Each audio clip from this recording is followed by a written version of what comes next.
Selamat siang siswa-siswi kami kelas 10. Berjumpa lagi di pertemuan ketiga. Kita masih membahas tentang teks laporan hasil observasi. Pada pertemuan kedua minggu lalu, kita sudah belajar pengertian, tujuan, ciri-ciri, struktur, dan kaidah kebahasaan teks laporan hasil observasi. Nah, pada pertemuan ketiga ini kita akan belajar bagaimana menyusun teks laporan hasil observasi atau teks LHO sesuai dengan struktur dan kaidah kebahasaannya.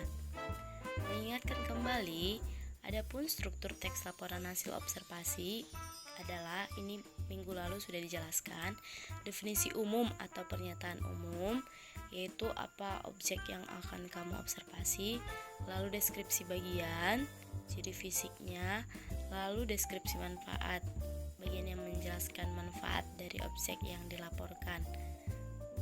Nah, kaidah kebahasaan teks laporan hasil observasi, yaitu yang pertama ada kata dan frasa verba serta nomina.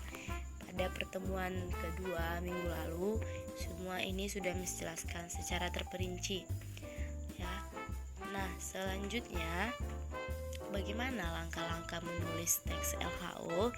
Yang pertama, menentukan topik terlebih dahulu. Yang kedua, mengumpulkan fakta. Lalu yang ketiga, mendaftar topik-topik penting. Yang keempat, menyusun kerangka laporan. Yang kelima, mengembangkan laporan secara utuh. Oke, dijelaskan secara jelas ya di sini.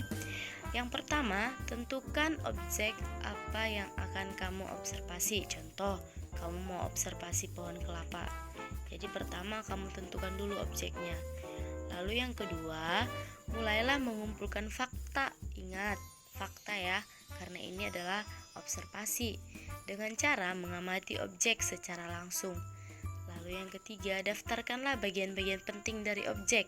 Misalnya bagian daun, akar, batang, bunga dari hasil pengamatanmu. Dan yang keempat, menentukan judul laporan yang baik dan benar sesuai dengan pengamatan yang dilakukan. Lalu buatlah kerangka laporan berdasarkan strukturnya.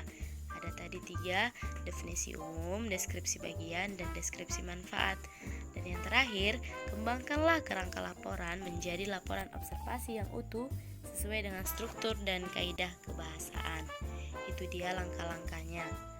Nah, misalnya ini, pertama kamu sudah menentukan topik ya, yaitu pohon kelapa. Ini objek yang kamu observasi. Lalu kamu harus amati. Nah, dari pengamatanmu inilah kamu kumpulkan fakta-fakta untuk membuat teks LHO. Perhatikan contohnya, teks LHO pohon kelapa. Di sini ada definisi umum. Nah, ini strukturnya ya. Struktur itu harus berurutan, namanya struktur. Berarti di sini pertama ada definisi umum. Definisi umum di sini adalah apa objek yang kamu amati itu. Pengertiannya di sini pohon kelapa atau Cocos nucifera disebut juga pohon nyiur. Nah, di sini pengertiannya lah. Pengertian objek itu, lalu bagaimana ciri objek secara universal. Ingat di ciri-ciri teks LHO kemarin ya, bersifat global dan universal.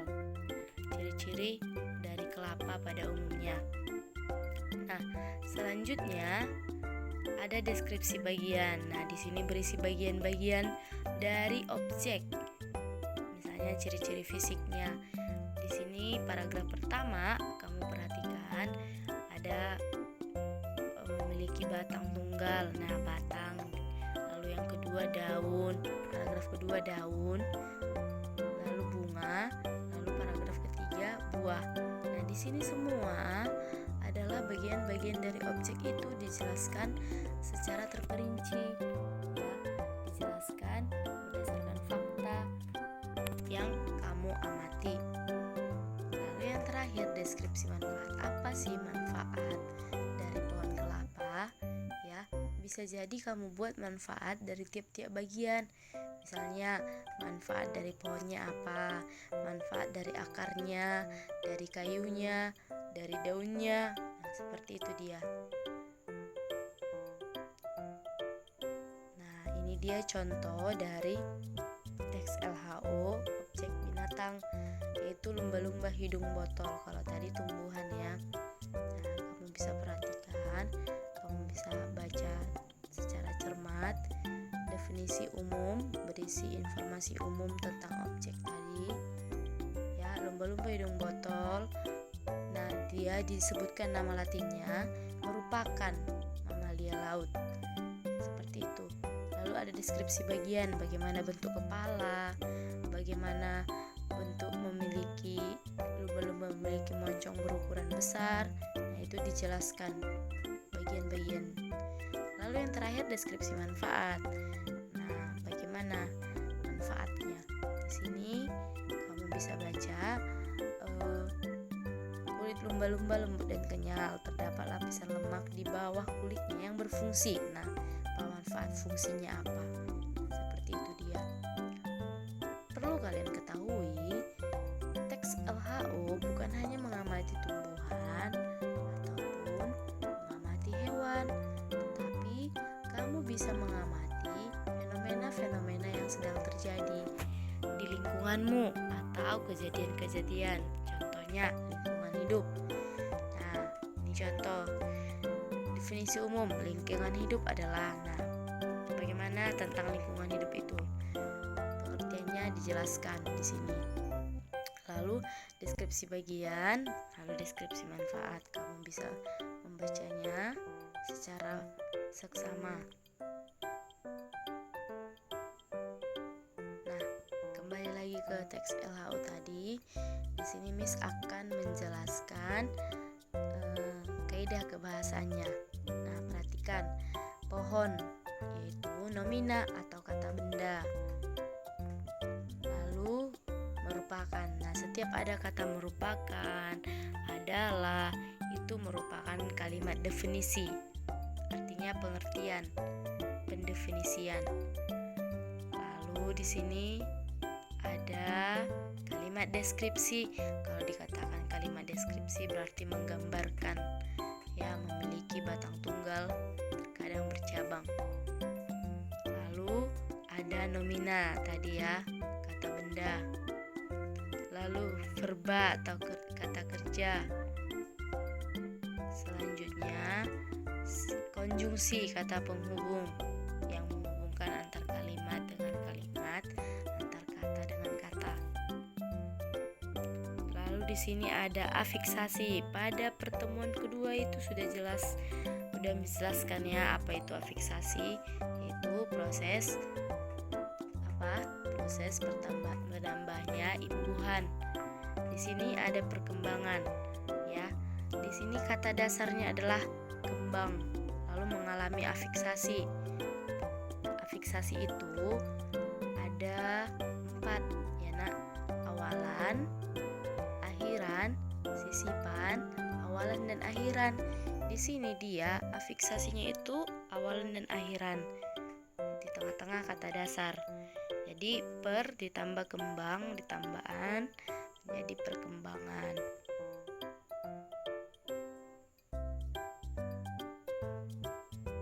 Oke, di sini deskripsi manfaat. Nah, kalimat simpleks, kalimat sederhana yang hanya terdiri dari SPO, subjek, predikat, objek, dan keterangan. Lalu kalimat konjungsi, kata penghubung sudah tadi. Nah, kalimat kompleks, kalimat yang lebih dari satu struktur kalimat. Misalnya kamu bisa lihat contohnya di sini.